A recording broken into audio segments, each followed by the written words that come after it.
প্রত্যেকটি মোবাইল ফোনে গোপন একটি সিক্রেট কোড থাকে। সেই কোডটি দিয়ে সেই মোবাইলের ডিসপ্লে, স্পিকার, ব্যাটারি ঠিকঠাক আছে কিনা সেটা কিন্তু খুব সহজেই চেক করা যায়। বিশেষ করে যারা সেকেন্ড হ্যান্ড মোবাইল কিনতে চান তাদের জন্য কিন্তু খুবই গুরুত্বপূর্ণ। তো মূল ভিডিওতে যাওয়ার আগে আপনাদের কাছে একটা রিকোয়েস্ট থাকবে, এখনও পর্যন্ত যারা আমার এই আইডিটাকে ফলো দেননি প্লিজ একটু ফলো করে দিয়ে যাবেন এমন সব ইম্পর্টেন্ট ভিডিও পেতে। তো এটার জন্য আপনি আপনার মোবাইল ফোনের ডায়াল প্যাডে চলে আসবেন, তারপর এখান থেকে একটা কোড আপনাকে ডায়াল করতে হবে, আর সেটা হলো *#******#** 6466 #*###।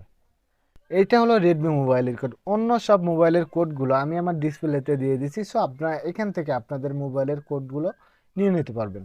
তো এখানে আপনি দেখতে পারবেন আমার এই ফোনটাতে কিন্তু অনেকগুলো অপশন শো করছে, সো এখান থেকে কিন্তু আপনারা খুব সহজে আপনাদের ফোনটা ভালো আছে কিনা সেটা কিন্তু খুব সহজেই চেক করতে পারবেন।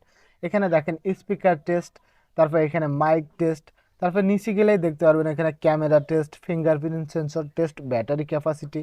এখানে কিন্তু আপনি সব কিছুই পেয়ে যাবেন। তো আমি আপনাদেরকে একটু দেখাই আপনারা কিভাবে চেক করবেন বা টেস্ট করবেন। আমি আপনাদেরকে টাচ প্যানেলের চেকটা একটু দেখাই। এখানে দেখেন টাচ প্যানেল সেলফ টেস্ট, এখানে ট্যাপ করে দিন। এখানে ট্যাপ করে দিয়ে আপনারা কিন্তু খুব সহজে আপনাদের মোবাইলের এই টাচ প্যানেলটা ঠিকঠাক আছে কিনা সেটা কিন্তু আপনি খুব সহজে ভালোভাবে চেক করতে পারবেন। এখানে দেখেন কিরকম কাজ করতেছে, আপনারা কিন্তু খুব সহজে এটা চেক করতে পারবেন। That's it.